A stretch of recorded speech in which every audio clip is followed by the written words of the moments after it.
안녕하세요. 오늘의 데일리 뉴스레터에 오신 것을 환영합니다. 1. 중국 정부의 폭제. 2. 한국에서 귀화하기로 결정. 3. 경제는 심각한 쇠퇴를 겪었다. 한번 진실을 알아봅시다. 세계적인 글로벌 기업 회장의 충격 선언. 중국 최대 기업 중 하나인 텐센트의 마하텅 회장이 한국 귀화를 선언하며 중국에서 사업을 못하겠다고 선언했습니다. 지나친 간섭과 규제로 도저히 기업을 꾸릴 환경이 못 된다고 말한 그는 자유로운 한국에서 자신의 뜻을 펼치겠다고 주장. 한국으로 귀화하면서 텐센트 중요 기업들을 한국으로 이전하겠다고 말했습니다. 텐센트의 이전으로 글로벌 기업의 탈중국 행보가 가속화될 전망인데요. 대체 중국에서 무슨 일이 벌어지고 있는지 지금부터 자세하게 설명해 드리겠습니다.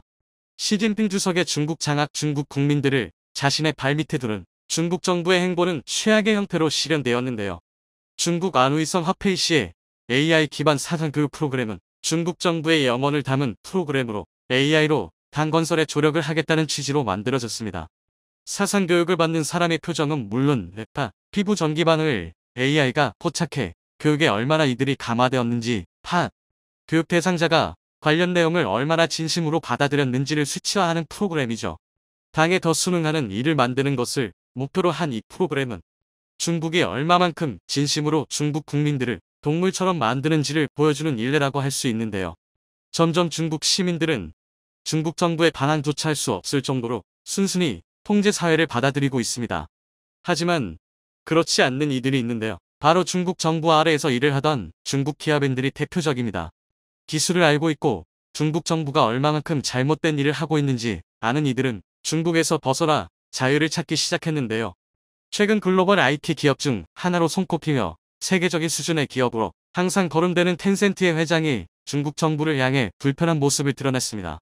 중국의 제로 코로나 정책과 관련해 중국 정부가 잘못된 경제 정책을 시행한 것으로 인해 많은 기업들이 피해를 보았다는 글을 자신의 SNS에 공유하며 중국 정부를 비판한 것이죠. 외부에 자신의 모습을 드러내기 꺼려한 텐센트 회장. 마하텅 회장은 극도로 자신의 의견을 외부에 드러내길 거부하며 은둔의 CEO라는 별칭을 얻을 정도로 조심스럽게 행동하는 인물인데요. 그런 그가 작심이라도 한 듯 SNS에 중국 정부에 대해 비판하는 글을 공유하는 행동을 한 것이죠.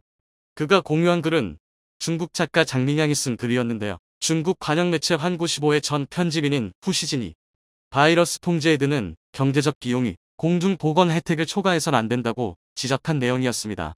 그래서는 상하이 봉쇄 시기 많은 이들이 바이러스 전파를 막기 위해 많은 희생을 강요받아야 했다고 주장하며 이에 대해 중국 정부는 반성할 필요가 있다고 말한 내용이었죠. 중국 정부는 최근 코로나 봉쇄 정책에 대해 비판하는 이들을 단호하게 단속할 것이라고 규정하며 반정부인이라는 낙인을 찍었죠. 마하텅 회장은 이런 위험성을 알고 있음에도 불구하고 글을 공유하며 불만을 터뜨린 것입니다. 이에 대해 많은 이들이 텐센트가 중국을 벗어나 다른 곳으로 사업을 전개하려는 것이 아니냐는 분석이 등장했죠. 실제로 텐센트는 올해 실적 악화를 이유로 상당한 인원을 감축할 것을 발표했습니다. 관리자층을 중심으로 감원이 이뤄질 것이라고 이야기하면서 특정 사업의 경우 사업 자체를 정리할 것이라고 선언. 이전까지 돈이 되는 분야는 무조건 진출했던 것과 다른 모습을 보였습니다. 결국 마하텅 회장 입에서 충격적인 선언이 나온 것입니다.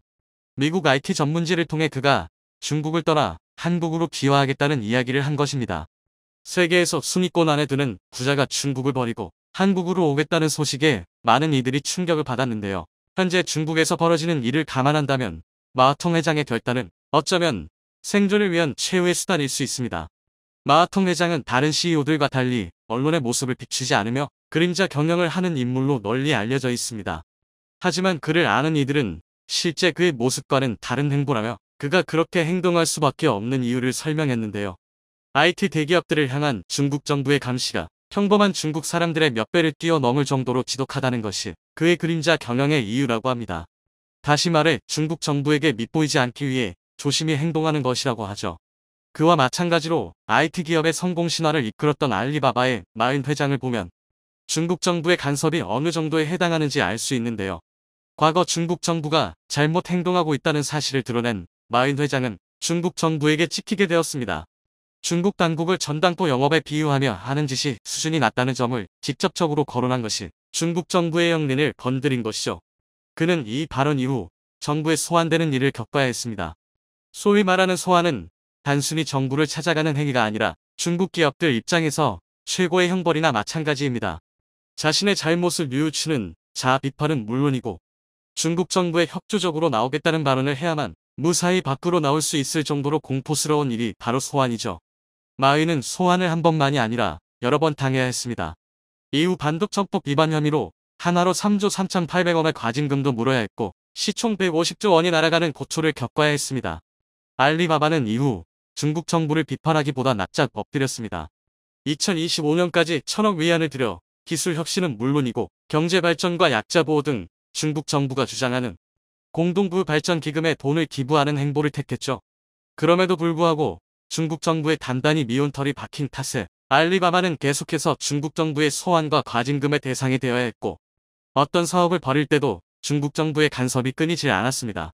결국 이 일 이후 마윈 회장은 사실상 은퇴에 가까운 행보를 보이며 스페인의 별장에서 머무는 뒷방 늙은이 신세로 전락했죠. 이 같은 일을 마하통 회장은 모두 지켜봤습니다. 자신도 같은 처지라고 생각한 그는 언제든지 텐센트는 다른 기업으로 대체될 수 있다고 말하며 중국 정부를 극도로 두려워했습니다. 그는 중국인이었지만 누구보다 중국의 공포를 느껴야 했죠. 반대로 그가 원했던 국가는 바로 대한민국이었습니다. 그가 한 사업의 상당 부분은 한국을 베끼면서 성장했을 정도로 한국에 대해 관심이 많았던 인물이기에 자유로운 한국에서 사업을 하는 것이 마음이 편하다고 할 정도로 그는 한국에 대해 우호적인 태도를 보였습니다. 그렇기에 그는 주저없이 한국으로 귀화를 결정, 중국 탈출에 나선 것입니다. 이를 알 수 있는 사실로 텐센트는 한국게임산업협회 가입 가능성을 타진하며 회원사 가입 절차에 대해 문의한 점인데요. 보통 중국 기업이 타국 협회에 가입하는 경우는 이례적이라는 점에서 텐센트의 행보는 마 회장의 귀화를 염두한 행보였던 것입니다. 이 소식이 퍼지면서 굴지의 IT 대기업 텐센트가 한국으로 본사를 이전하면서 기업들의 탈중국 행렬이 이어지는 것 아니냐는 분석이 나왔는데요. 이미 텐센트 말고도 다른 기업들이 중국을 벗어나려는 움직임을 보였습니다. 세계 최대 스포츠 브랜드 나이키는 중국에서 서비스를 중단하겠다고 밝히며 중국에서 사업을 계속하는 것이 불가능에 가깝다고 선언. 이후 중국 법인까지 정리하겠다고 말하며 탈중국 선언을 했습니다. 뒤이어 마이크로소프트와 아마존도 탈중국을 외치며 중국의 지나친 규제 사업을 존속하기가 어렵다고 선언했는데요. 아마존의 경우 전자책 사업을 중국에서 정리하겠다고 말하며 사업의 어려움을 호소했습니다. 마이크로소프트는 링크드인 SNS 서비스를 종료하면서 중국 내에서 서방 세계와 유일하게 연결될 수 있는 SNS가 사라졌다고 말하며 중국의 폐쇄적인 환경을 고발했죠. 테슬라는 친중 행보를 보이며 중국의 무리한 요구에도 맞추는 등 최대한 중국 당국의 비위를 맞추려고 했으나 최근 중국 고위 관료 회의에서 스파이 혐의를 받으며 테슬라는 순식간에 경계의 대상으로 전락했습니다. 상하이에 대규모 생산 라인을 건설하고 중국을 중심으로 아시아 동남아시아 수출 기지를 세우면서 공격적인 마케팅을 전개하려던 테슬라의 악재가 닥친 것이죠. 일론 머스크는 중국에 항의하면서 사태 수습에 나섰지만 결국 중국 당국의 강경한 대응에 공장 가동 중지를 선언했습니다. 한국 기업들도 사정은 마찬가지였죠. 롯데그룹도 중국에 공장을 지으며 공격적으로 투자했던 것을 후에 중국 사업체를 정리하는 모습을 보였습니다. 랴오닝성 선양의 테마파크 사업을 야심차게 추진했던 롯데는 약 16억 달러에 해당하는 사업을 매각하기로 결정했습니다. 아모레 퍼시픽 역시 중국에서 엄청난 수익을 거두며 한국 대표 화장품이라는 평가와 함께 중국에서 잘 나갔던 화장품 회사였지만 최근 중국의 지나친 규제로 인해 수익성이 떨어지면서 중국 내 2천여 개 이상의 화장품 매장을 폐쇄하는 결정을 내렸죠. 텐센트만이 아니라 중국인이 세운 중국 회사들 역시 중국을 떠나는 모습을 보였는데요. 중국에서 가장 잘 나가는 IT 게임 회사인 XD 네트워크 CEO 황희멍은 중국에서 도저히 사업이 불가능하다고 판단, 거처를 해외로 옮기겠다는 폭탄 선언을 하기에 이릅니다. 황희멍 대표는 SNS를 통해 가족과 일을 중요하게 생각하는 나로선 중국 밖에서 살고 싶다고 선언하는 모습을 보였는데요. 해외 사업이 더 큰 비중을 차지할 것이며 중국 비중을 줄이겠다고 밝혔습니다. 직접적으로 드러내진 않았으나 중국 정부의 간섭이 해외 이전의 큰 요소라는 사실을 어림짐작할 수 있죠. 마하통 회장의 한국 기화와 텐센트 이전은 탈중국 흐름을 가속화하는 중요한 이정표가 된 셈인데요. 다른 기업들도 중국 정부의 눈치를 보던 와중 텐센트의 과감한 결정에 따라 이전 행보가 이어질 전망입니다. 텐센트의 이전으로 한국 GDP가 상승할 수 있다는 설이 나온 만큼 이번 결정에 중국 정부는 화들짝 놀라며 마하통 회장에 대해 소환이 이뤄질 것이라는 전망이 지배적인데요. 최근 북한의 군사 도발이 끊이지 않고 이어지고 있습니다. 이에 온 국민의 국가 안보에 대한 걱정이 커지고 있는데요. 우리 군이 북한의 위협에 대응해 현무5 미사일을 공개하는 방안을 정식으로 검토 중이라는 소식이 전해지며 화제가 됐습니다. 그간 현무5 미사일은 괴물 미사일이라고만 알려진 채 베일에 쌓여 있었는데요. 앞서 국군의 날 기념식에서 8초 가량의 현무5 비행 영상이 공개되며 많은 이들의 관심이 쏠리기도 했습니다. 최근 공개된 소식에 따르면 현무5 미사일은 탄두 중량만 8-9톤에 무려 핵탄두 70톤에 달하는 강력한 위력을 갖출 수 있으며 최대 사거리가 3000km 이상일 것이라고 합니다. 사거리만 놓고 보면 어떤 탄두를 탑재하든 북한 전역을 완전히 기부할 수 있을 정도인데요. 한국이 유사시를 대비해 암묵적으로 현무로 주변국들을 조준하고 있다는 소식에 북한은 물론 중국, 일본 등 주변국들이 잔뜩 긴장하고 있다고 합니다. 이에 중국은 현무 관련 기사를 대서특필하며 소개하기도 했는데요. 특히나 한국이 현재 이러한 현무 미사일을 알려진 것으로만 최소 6000발 이상 보유하고 있는 걸로 전해지며 전 세계가 놀라움을 금치 못했다고 하죠. 북한이 9월 19일 남북 군사 합의를 노골적으로 위반하며 전방위적이고 위험 수위를 넘는 무차별적인 도발을 이어가고 있습니다. 이에 국민들의 불안감은 나날이 높아져만 가고 있는데요. 군 당국은 연이은 북한의 군사 위협에 대응해 현무5 고위력 탄도미사일을 정식으로 공개하는 방안을 검토하고 있다고 합니다. 현무5 미사일은 단 한 발로 북한 지휘부를 괴멸시킬 수 있는 것으로 알려지며 일명 괴물 미사일로 불리고 있을 뿐 그간 현무5의 실체가 구체적으로 공개된 적은 없는데요. 2021년 한미 미사일 지침의 완전 해제 이후 대량 응징 보복용으로 개발이 급속히 진전된 현무5는 시험 발사가 성공했다는 얘기만 나왔을 뿐 정확한 실체가 드러나지 않은 대표적인 비닉 무기였습니다. 우리 군이 그간 베일에 쌓여있던 현무5 미사일의 공개를 검토한다는 것은 전술핵 위협으로 도발 수위를 높여가는 북한에 제대로 판단하라는 강력한 경고를 주려는 의도로 볼 수 있겠습니다. 전술핵으로 한국을 공격하면 북한 지휘부도 그에 상응하는 보복을 당할 수밖에 없다는 점을 확실하게 각인시키겠다는 것이죠. 앞서 국군의 날 기념식에서는 8초 가량의 현무5 비행 영상이 공개되며 큰 화제가 되기도 했는데요. 군 관계자에 따르면 현무5가 음속의 10배 이상으로 비행 후 표적을 타격할 경우 그 파괴력은 소형 전술핵과 맞먹는다고 합니다. 현무5는 재래식 무기이지만 핵무기급 위력을 가지고 있는 것으로 유명합니다. 핵무기가 아니기에 국제사회의 제재를 받지 않으면서 그 위력은 엄청나기에 전략적으로 사용하기 용이한 무기체계이죠. 현무5는 북한의 탄도미사일보다 더 정확하며 마하 10 이상의 속도로 나라 지하 100m보다 더 깊은 갱도의 지휘전략 표적을 파괴할 수 있을 정도로 관통력이 뛰어난데요. 현무5는 도발 원점에 대한 쪽집게, 초토화가 가능하게 북한의 지휘부와 핵 미사일 시설 등 도발 원점이 아무리 지하 깊숙이 견고하게 자리 잡고 있다고 하더라도 현무5 한 발이면 초토화할 수 있어 우리 군의 포복 능력을 제대로 보여줄 수 있습니다. 우리 군은 북한의 핵 능력이 레드라인 금지선에 근접한 만큼 현무5의 전력화를 앞당기는 방안도 추진 중인 것으로 전해졌습니다.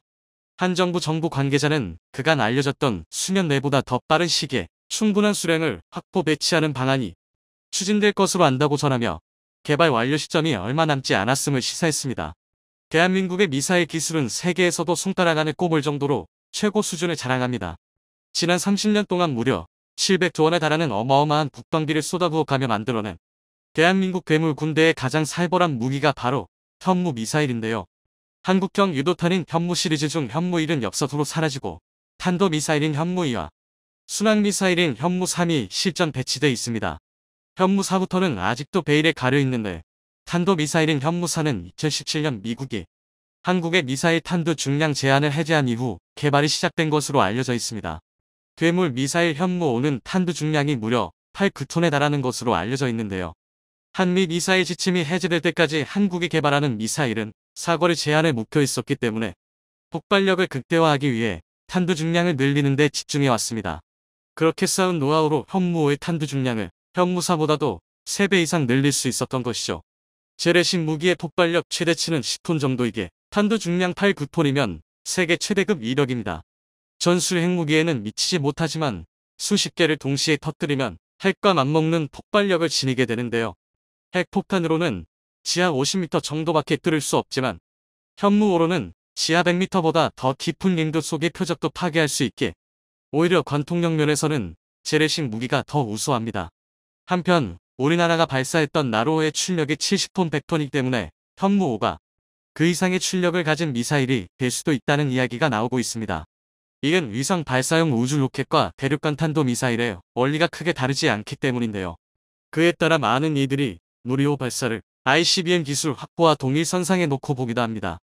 누리호가 발사될 당시만 해도 한미 미사일 지침 때문에 우리나라에서 개발한 우주 발사체 고체 연료 추진 체계를 적용할 수 없었으나 2021년 5월부로 한미 미사일 지침이 종료되면서 고체 연료 추진 체계 적용이 가능해졌습니다.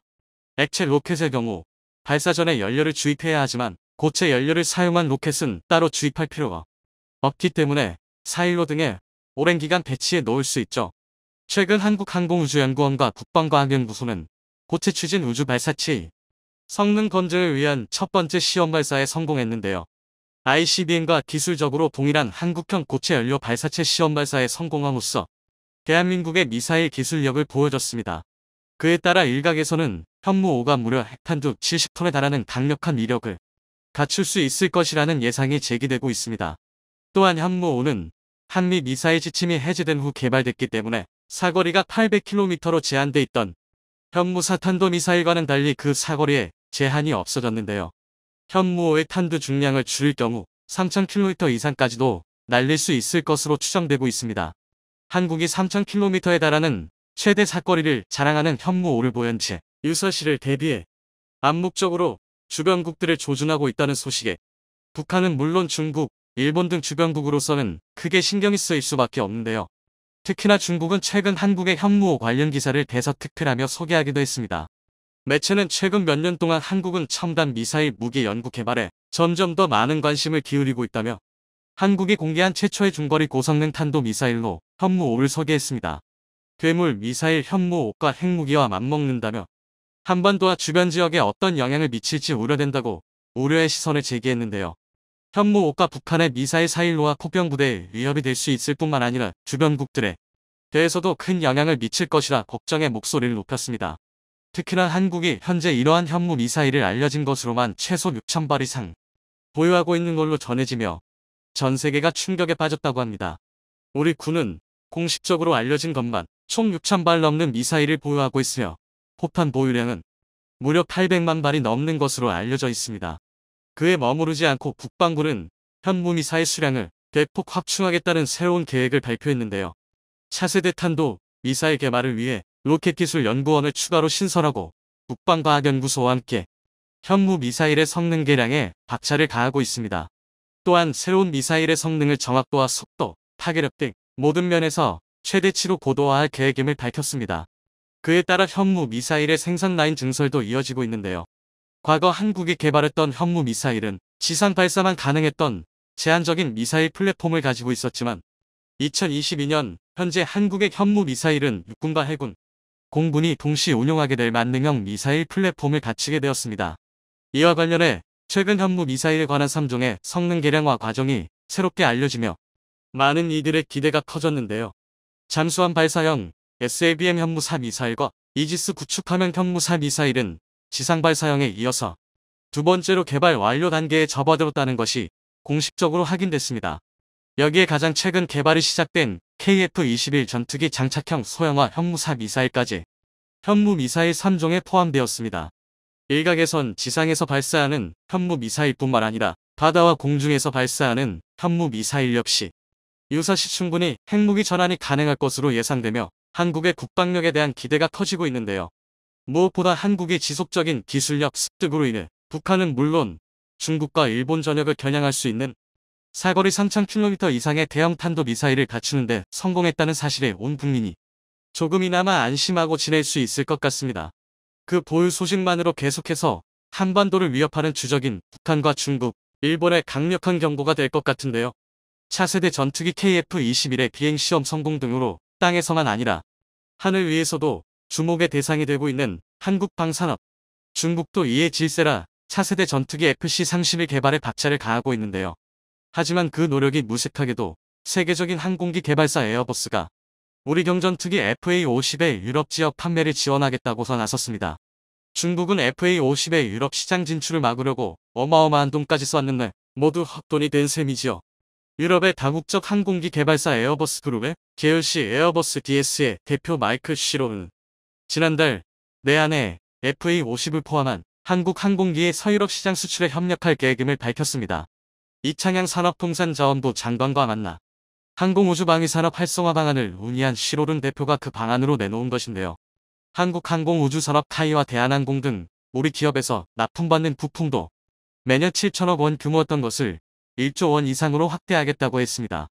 우리 항공업계로서는 대박이 터진 것이죠. 이 이창양 장관도 시로른 대표에게 에어버스의 연구개발 아이디센터를 한국에 설립해 줄 것을 요청했습니다. 이미 에어버스 그룹은 본거지인 서유럽과 미국 외에도 중국, 인도, 말레이시아, 싱가포르 등 아시아 각국에서도 RD센터를 운영 중이라 가능성은 충분히 있는데요. 에어버스에 RD센터가 들어서면 우리 방산이나 IT, 항공기술 관련 인프라를 활용해 고도의 상호협력을 할 수 있을 것으로 기대됩니다. 이미 수룡과 헬기 개발 등에 있어서 이뤄지고 있는 에어버스와의 협력을 차세대 항공 분야로도 확대할 수 있다는 것이죠. 그런 점에서 에어버스가 FA-50 등 우리 완제기 서유럽 시장 판매를 지원하기로 한 것은 아주 큰 의미가 있습니다. 우리 항공 및 방산업계를 기술적으로나 사업적으로나 중요한 파트너로서 인정한 것이나 마찬가지니까요. 판매를 지원하기로 한 완제기로 FA-50을 꼽은 것도 최근 폴란드가 FA-50을 48대 한화로 3조 원대에 달하는 물량을 구매한 것에 영향을 받은 겁니다. 유럽 시장에서의 상품성이 있다는 것이 입증된 기체를 유럽 항공산업을 대표하는 회사가 그냥 놓칠 리 없는 것이죠. 이는 또한 우리 항공산업이 최근 해외 시장을 노리기 시작한 중국의 항공산업의 업계에서 상대적으로 높은 평가를 받고 있음을 보여주는 사례이기도 합니다. 중국 관영 항공사들이 유로버스에 총 292대에 달하는 어마어마한 물량의 항공기를 주문해 업계의 눈길을 끌었는데요. 이는 한화로 48조 원에 달하는 규모. 이런 막대한 양의 주문을 한 번에 한 것에 대해 경쟁국인 미국, 항공업계 견제나 미국과 유럽의 경제적 갈등을 유발하는 정치적 계산이 깔려 있을 것이라는 분석들이 나왔는데요. 모두 설득력과 타당성이 있는 분석들이지만 또 다른 이유도 있습니다. 바로 에어버스를 자신들의 항공산업 파트너로 삼기 위함이죠.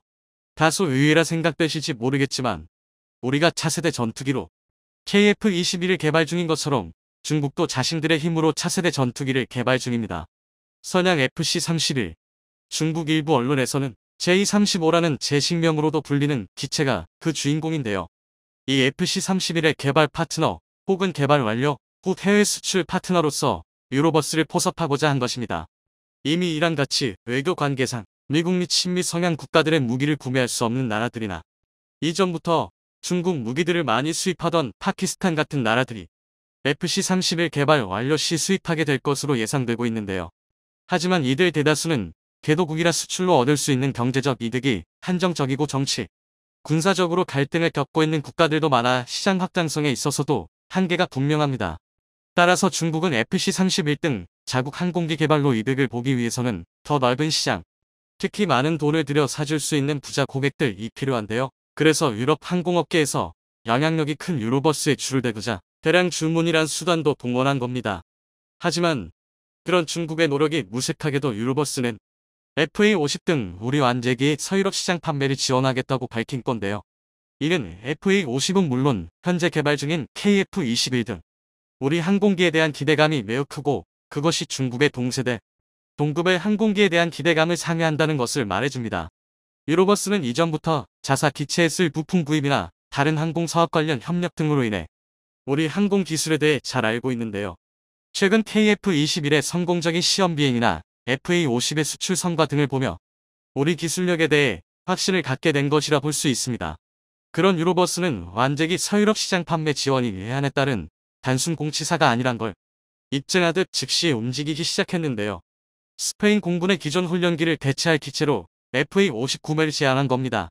원래 에어버스는 스페인에서 훈련기로 쓰던 F5를 신형 전투기 겸 훈련기인 F7을 개발해 대체할 계획이었는데요.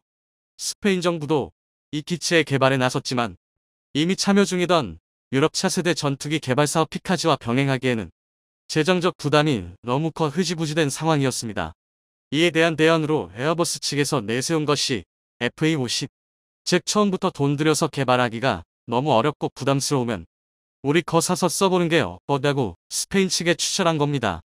이에 대해 다른 스페인 현지 매체 기사의 제목부터 아디오스 F즈라고 하는 것에서 볼 수 있듯 현지 분위기는 FA50으로 갈아타는 쪽으로 흘러가고 있는데요. 이미 2018년에 스페인에서 자국에서 쓰던 F5를 대체하려는 목적으로 대형 수송기 A400M을 우리의 KT1, T50과 교환하려고 시도한 바 있기에 우리 지체를 쓰는 데 대한 거부감도 적습니다. 이런 상황에 유로버스에서 멍석까지 깔아줬으니 FA50의 스페인 수출은 현실화될 가능성이 매우 크다고 볼 수 있지요.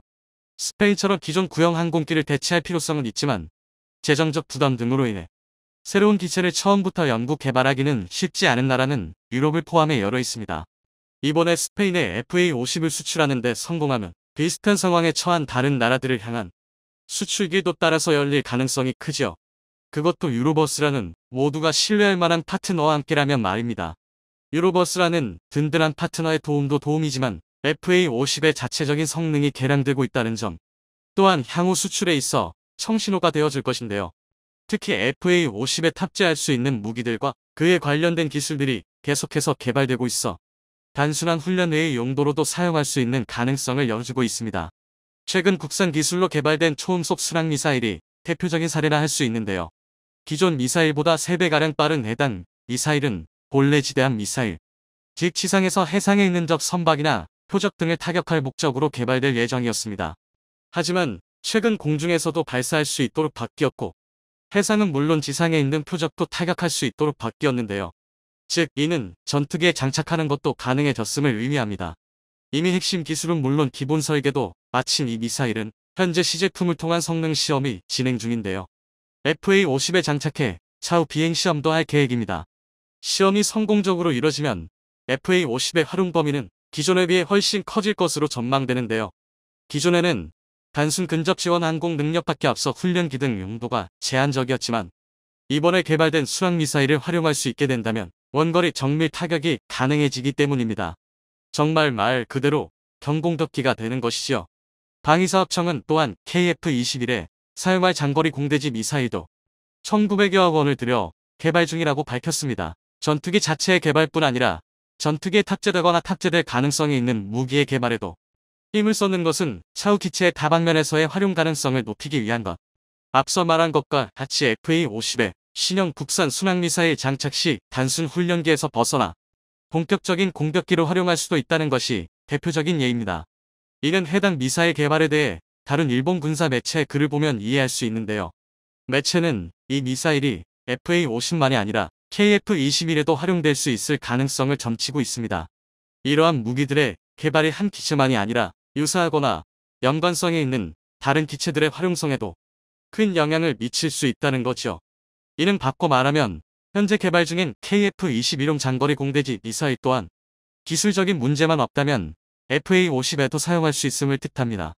그렇게 되면 향후 FA50의 해외 수출은 탄탄대로에 오르게되는데요. 평상시에는 훈련기 용도로 사용하다도 유사시 즉시 공격용으로도 전환이 가능한 기체라면 수요는 충분히 있을 것이니 말입니다. 실제로 FA50은 여러 국가에서 선풍적인 인기를 끌고 있는데요. 최근 FA50의 개발사인 카이가 이집트의 국영회사 아랍산업화기구와 FA50 제작을 위한 협약을 체결한 것이 대표적이라 할 수는 있습니다. 이는 이집트가 자국의 훈련기와 전투기 교체를 위해 카이 측에서 제안한 FA50과 T50 수출 및 공동 생산에 응한 것에 따른 것인데요. 협약에 따라 카이와 이집트 측은 인접 아랍 국가와 아프리카 국가들의 FA50 등 전투기 수출을 위해 협력할 방침입니다. 이집트는 해당 지역권 최대 군사 강국 중 하나이자 중동과 아프리카의 사이에 위치한 지리적 특성상 주변 국가에 미치는 영향이 큰데요. 이는 해당 지역권에 FA50 항로가 확 열리게 되었음을 의미합니다. 유로버스의 협력에 향후 탑재될 순항 미사일의 순조로운 개발까지 FA50의 앞날은 탄탄대로나 마찬가지. 이것이 현재 개발 중인 KF-21의 밝은 앞길로도 이어질 수 있기를 바랍니다.